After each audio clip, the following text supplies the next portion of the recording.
Olá, meu amigo, olá, minha amiga, seja bem-vindo ao Conecta e hoje começamos uma grande jornada, uma jornada maravilhosa onde estaremos juntos aqui via YouTube, via Conecta FM e por vários outros canais onde nós estaremos trocando ideias e aprendendo muito.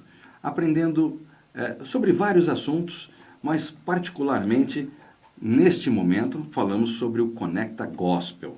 Um programa onde nós vamos conversar com várias personalidades do meio gospel, do meio evangélico e vamos aprender mais juntos. E, obviamente, nós começamos esse programa com uma personalidade ao concurso. Eu tenho o privilégio de ter aqui ao meu lado o pastor Ademir Cortijo. Falei certo? Cortijo. Né? Que já iluminou o nosso estúdio antes de começarmos essa gravação, porque a energia que ele trouxe para cá foi muito positiva, eu digo isso de coração. Obrigado. Né?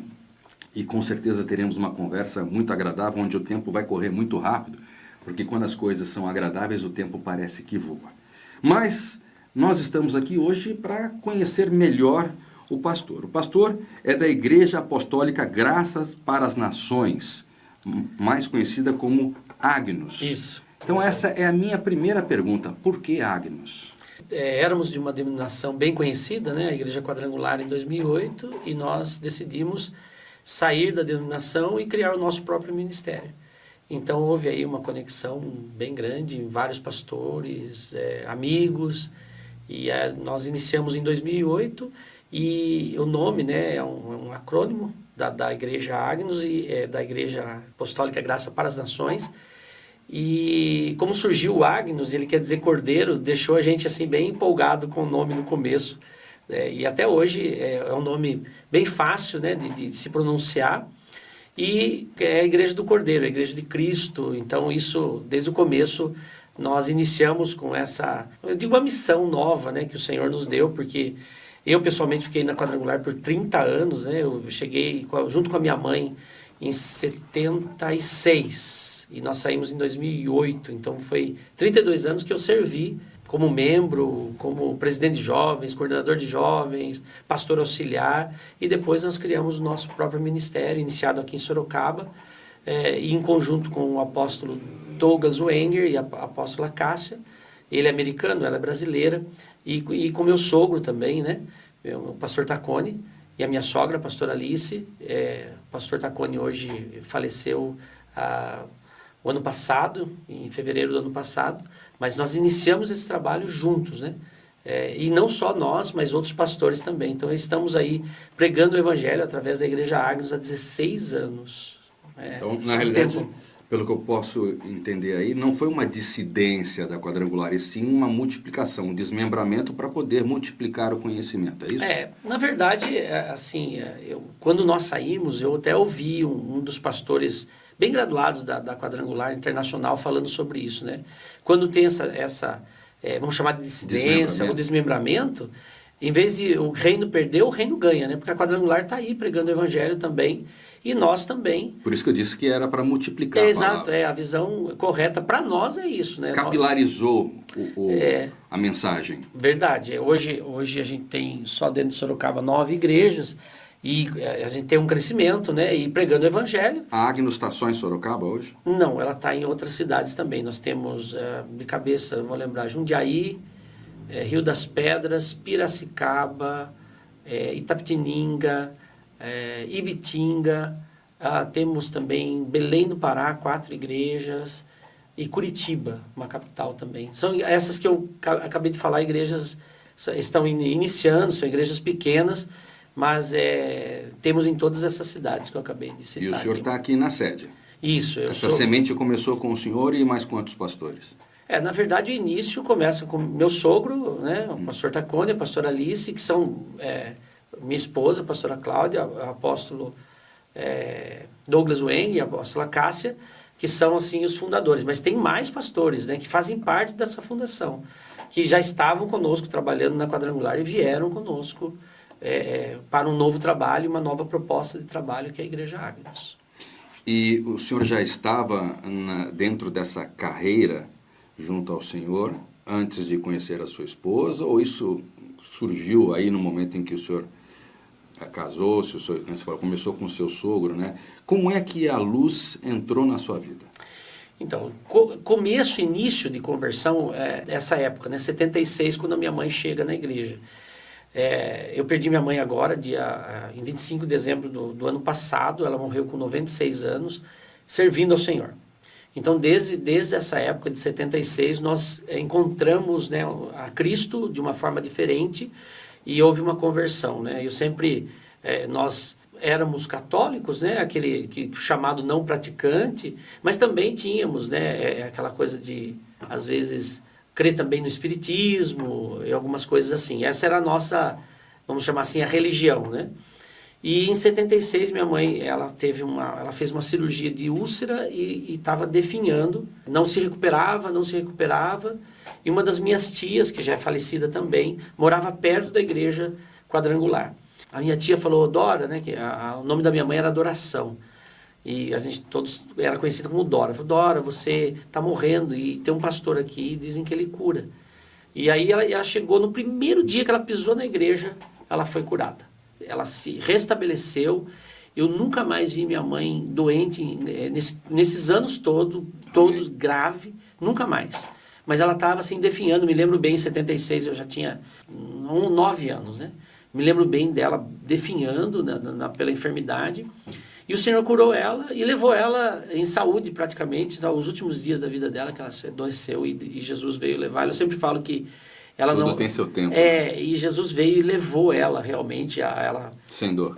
Foi. Ela sofreu alguns dias praticamente de internação e o Senhor veio e levou ela. E uma das coisas que eu lembro assim e acho engraçado, né? Porque o meu costume, como era ir na igreja católica, então tinha todos os santos normal dentro da igreja católica. Então, quando eu cheguei na igreja, eu perguntei, mãe, onde estão os santos dessa igreja? E ela disse assim, aqui não tem santo.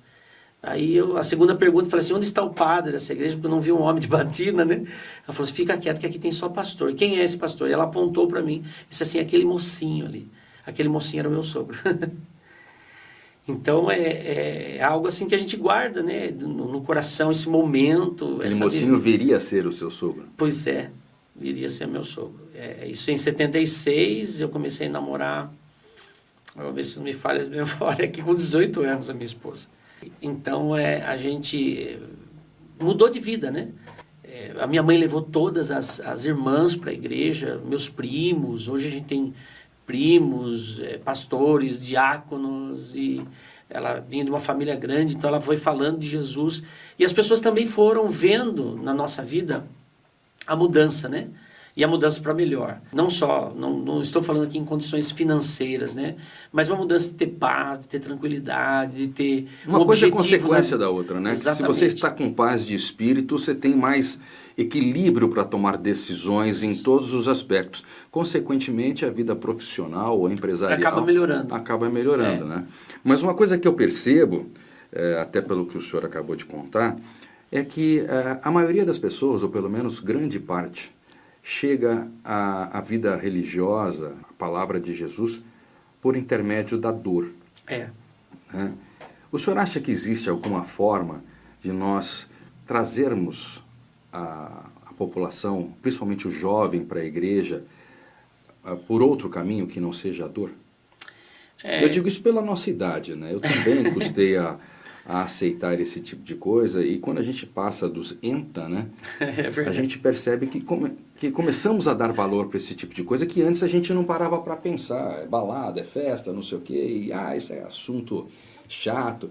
Aí acontece um incidente como esse, a sua mãe passou por um momento de enfermidade, de dor, e você viu o resultado acontecer, você fala, opa, peraí, agora acontece. Mas houve uma dor, né? Você sentiu a dor da sua mãe, né? Como que a gente poderia, na sua ótica, né? Eu disse ainda há pouco que eu senti uma energia muito positiva, não só aqui em nosso estúdio, mas eu tive o privilégio de estar na igreja no início da semana. Segunda-feira. Segunda-feira eu fui convidado. É o grupo de empresários da igreja que nós denominamos Supera. Não só gostei da palestra que assisti, mas conversei com Johnson, se não me engano. Johnson, gente boa demais, o Johnson. E já dei para ele algumas ideias e com certeza será um dos nossos convidados, né? Mas eu fiquei muito inclinado a retornar à igreja, né? Porque o ambiente era agradável, mas, obviamente, nós já estamos numa idade mais avançada. Como que nós podemos conquistar o jovem? Então, nós vivemos uma geração bem diferente da nossa, né? A informação, ela é fácil, para nós era muito difícil tudo isso no nosso tempo, né, de jovens. Então, hoje é bem difícil você, vamos dizer assim, trazer os jovens para a igreja. Mas nós temos um bom ministério de jovens na igreja. E assim, talvez você pergunte, o que você faz para atraí-los? Na verdade, tem muitas igrejas, né? Eu digo, as igrejas evangélicas, às vezes, eu entendo que isso é uma forma, vou dar entretenimento, né? Fazer alguma coisa para chamar a atenção. Eu vou para uma mão contrária disso. Por quê? Porque, na verdade, quem convence o homem, biblicamente, sobre a existência de Deus, sobre aquilo que Cristo representa para nós como cristãos, é o Espírito Santo. Então ele diz assim, que o Espírito Santo é aquele que convence o homem do pecado, da justiça e do juízo. Então a função de convencimento é do Espírito Santo. E jamais a igreja vai vencer o mundo natural e normal em entretenimento. Então eu acredito que você tem que dar uma experiência espiritual para a vida dos jovens. Então nós temos lá os trabalhos de jovens, que no meio do ano agora nós chamamos de The Forge, né? A Forja. É justamente isso que você está me perguntando. Personagens da Bíblia e como eles conviveram com Jesus e tiveram uma experiência com Jesus. Então a gente coloca lá, eles entra sexta-feira, é um retiro espiritual e sai no domingo. O que nós damos de diferente para ele? Não tem nada de entretenimento, mas tem a presença do Espírito Santo. Então isso que você está me falando, que você falou assim, eu fui na tua igreja e tinha uma energia legal. Quando você chegou aqui, também senti essa energia bacana vindo de você. Na verdade, isso não é nosso. Isso não pertence ao homem. É o entendimento que nós temos que o Espírito Santo, através de nós, ele faz uma obra, vamos dizer assim, né? Então, o que nós sentimos é a presença do Espírito Santo de Deus. Segundo a palavra, qualquer um pode sentir, porque aquilo que Jesus nos deixou, né? Aquele que bate a porta vai se abrir. Aquele que busca, ele vai achar. Exige de nós que nós o busquemos. Então, aquilo que nós estamos fazendo para os nossos jovens hoje é tentar dar a eles uma experiência espiritual através do Espírito Santo. E não existe, o homem por si só não muda. Eu não mudo, você não muda, sem a presença do Espírito Santo. Eu só consigo acreditar que o homem possa mudar quando ele deixa, né, o Espírito Santo atuar na vida dele. Então, se nós melhoramos, eu não consigo ver essa virtude ou bondade no ser humano sem uma presença do Espírito Santo de Deus. E eu entendo, através da palavra também, que Jesus nos deixou, tudo aquilo que Jesus falou é importante. Então, tem algumas Bíblias hoje que trazem nos evangelhos a escrita da palavra de Jesus ou aquilo que Jesus falou em vermelho. Eu acho muito bacana, porque é importante. Mas quando você tem o olhar para aquilo que Jesus nos deixou, ele diz assim, é importante que eu vá para que o Consolador venha. Então, se tudo que Jesus falou é importante, imagine só alguma coisa que ele está dando ênfase, olha, é importante, é preciso. Então, eu entendo, se o mundo não está pior do que a gente vê das coisas ruins que o mundo tem, guerras, rumores de guerra e tudo isso que nós vemos aí hoje através da mídia, é porque o Espírito Santo ainda está aqui. E ele está tendo oportunidade, ele toca, né? Porque eu entendo que o Espírito Santo é aquilo que nós chamamos de um gentleman, né? Ele é alguém assim... Sempre um salvador. E ele bate no coração. E às vezes a voz dele... como que você ouve o Espírito Santo? É algo que você, assim, é sensível. Por isso que ele é como uma pomba, né? Uma comparativa do Espírito Santo. Biblicamente, é a pomba. Aquele passarinho que ele se espanta rápido. Então, a presença do Espírito Santo também é isso. E às vezes você fala assim, eu ouvi alguma coisa, acho que é a minha consciência que está falando comigo, e às vezes é o Espírito Santo. Então, nós precisamos ter essa sensibilidade.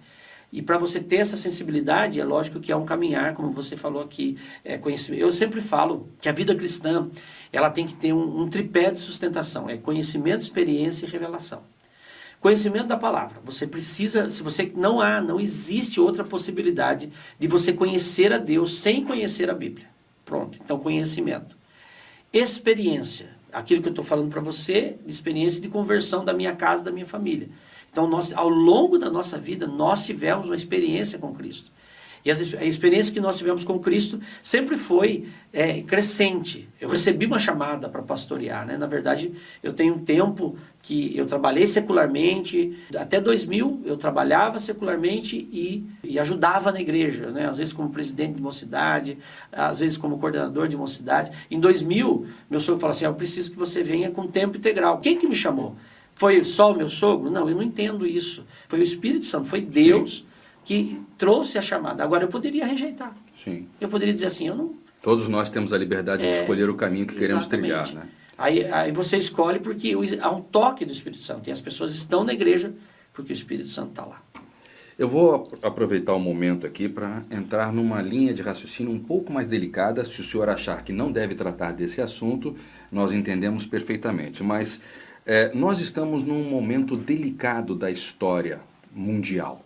Nós observamos conflitos dos mais variados tipos e principalmente políticos, né? Talvez por causa da tecnologia que nos permite hoje ter a informação muito rápida, como o senhor comentou ainda há pouco, as coisas boas e as coisas ruins chegam muito rapidamente.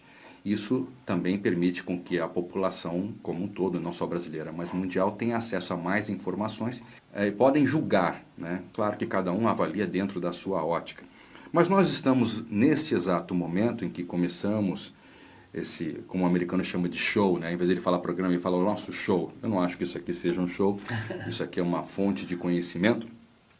Mas nós estamos num momento de transição, principalmente no Brasil, onde nós percebemos uma polarização muito grande, politicamente falando, né? E o nosso Senhor, ele foi vítima da política na época dele, né?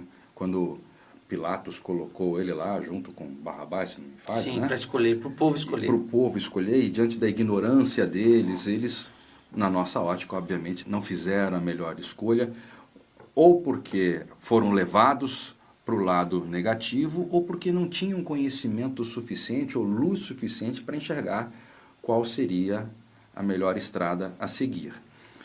Nós temos, em breve, eleições aqui no Brasil.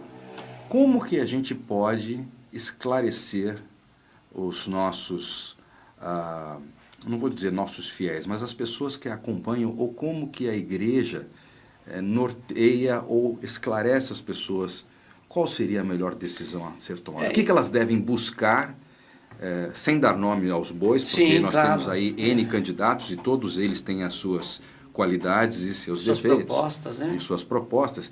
Mas o que o nosso telespectador, o nosso ouvinte, a nossa ouvinte deve buscar nessas pessoas para tomar a melhor decisão?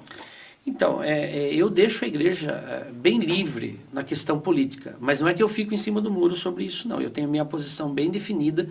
A maioria da minha igreja sabe como eu penso, né? Eu sempre falo, esse negócio, a discussão, né? Direita, esquerda.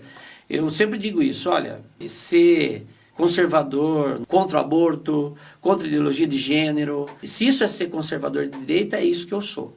Então, eu sempre peço para os irmãos avaliarem a conduta do candidato ou da pessoa que está na política. Uhum. Então, é meio incoerente, né? Por exemplo, eu ser pró-aborto. Eu acredito, assim, que a existência humana, ela se dá na concepção. O feto tem que ser protegido, né? Eu acredito que, eu sei que... Já existe uma alma ali desde o começo. Exatamente, é o que eu creio e é o que eu defendo, né? Eu respeito as decisões, né, das pessoas, mas eu entendo que ali tem que ser protegido a gestação. Ali não é extensão, como algumas pessoas defendem, né? O meu corpo, minhas regras, eu não consigo, porque isso nem é questão religiosa, é uma questão física, né? Uhum. O feto já tem um DNA diferente da mãe, então ali não é extensão do corpo físico da mãe, o feto já tem que ser protegido. Então, eu sempre instruo a igreja, digo assim, não vote em candidatos que não professam a mesma fé e a mesma direção que nós temos biblicamente. Não é questão nem de religião, é bíblico. A ideologia de gênero, aí eu posso ser o que eu quiser na minha vida. Claro que pode, você pode desejar ser o que você quer, Deus te deu o livre-arbítrio, mas haverão as consequências sobre isso. Então, nós precisamos alinhar as pessoas que pensam como nós pensamos. Então eu faço essa orientação. Agora, não há nenhuma imposição de votação. Eu não faço isso, eu não direciono isso. Vocês têm que votar nesse candidato, A, B, ou C, ou D. Eu acho que as pessoas precisam amadurecer e eu entendo que a igreja também tem que discutir política. Nós estamos na era da informação. Exatamente. É muito fácil você dar um Google e ver como a pessoa pensa, ou como ele agiu. É rápido você fazer isso. Hoje em dia é fácil de você... Antigamente, o candidato mudava de posição política ou de pensamento, vencia a eleição com uma campanha e mudava quando ele ocupava o cargo. Isso é quase que uma característica de todos os políticos, né? Infelizmente. Mas hoje você dá um Google lá e você acha a trajetória do político. Então, veja o que ele pensa e o que ele fez. E o que ele está falando, se tudo condiz, né? Isso vale muito para aqueles políticos de carreira, né? Que têm história. Exatamente. Mas eu achei interessante o que o senhor colocou há pouco. Vocês precisam avaliar as pessoas, no caso os candidatos, pelo que elas são, pelo que elas pensam, né? E como agem, e como agem. Então, levantar um pequeno histórico, descobrir o que elas fazem, por que elas fazem, né? E ver se isso está... alinhado com as suas crenças, né? Então, se você é uma pessoa que segue os ensinamentos de Jesus, com certeza você vai conseguir filtrar isso com mais facilidade. Quer dizer, então, a igreja ela não está presa a nenhum partido ou candidato especificamente, mas ela orienta quais são as qualidades que devem ser buscadas ou os defeitos que devem ser. Exatamente. Gente, vocês não têm ideia, acho que a câmera não dá para ver o quão arrepiado a gente fica aqui. É um ambiente muito gostoso, a gente aprende bastante e eu gostaria não só de convidar o senhor para vir mais vezes, né? Pode contar com a gente. Foi uma oportunidade singular começar essa jornada com o senhor aqui. Já vou querer pedir para a produção me trazer uma das lideranças jovens, se o senhor puder nos apontar isso. O pastor Fábio e a pastora Cláudia. Eu gostaria de trazê-los aqui, quanto mais jovem, melhor, até trazermos também a molecada. Sim, eu quero ouvi-los, né? Tipo, como que eles enxergam isso? Né? Eu lembro, quando eu sempre faço uma brincadeira com crianças, né? Geralmente de 3, 4 anos, brincando, quantos braços você tem? 2. Quantos olhos você tem? Quantos orelhas você tem? E a criança fala 2. Daí eu falo, quantos umbigos você tem?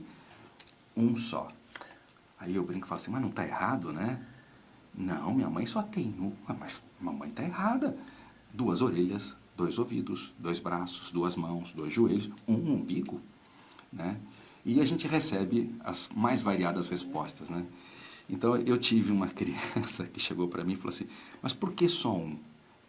3 anos de idade. Porque Jesus quis assim. Exato. Então a gente vê que do berço está vindo o ensinamento, né?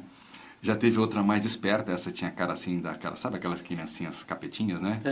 E eu falei assim, por que você só tem um umbigo? Ela falou assim, porque é umbigo, senão seria 2 bigos. Uma boa resposta. Mas a gente percebe que no lar existe essa luz, né? Então nós começamos aqui a nossa jornada do Conecta Gospel. Vocês vão ouvir muito da gente, eu espero que vocês tenham gostado dessa conversa, que continuará com certeza por trás das câmeras e com outras personalidades. Não se esqueçam de se inscrever no canal, marcar o sininho, porque com certeza na hora que sair a nossa próxima conversa, vocês serão avisados em primeiro lugar e irão assistir a todas as nossas edições, não deixarão passar nada e terão esse imenso prazer que eu estou tendo agora. Pastor, muito obrigado. Eu que agradeço. Agradeço o privilégio de ter começado o trabalho. Não, mas o senhor não só começou, como vai permanecer junto conosco e nós teremos o imenso prazer de ir lá novamente na igreja e quem sabe gravarmos ao vivo de lá. Isso. Né? Estão convidados já para ir. Temos alguns projetos aqui que eu não vou contar para o senhor agora, mas com certeza vamos estar juntos por muito tempo. Repetindo, curtam, inscrevam-se no canal e até o nosso próximo encontro.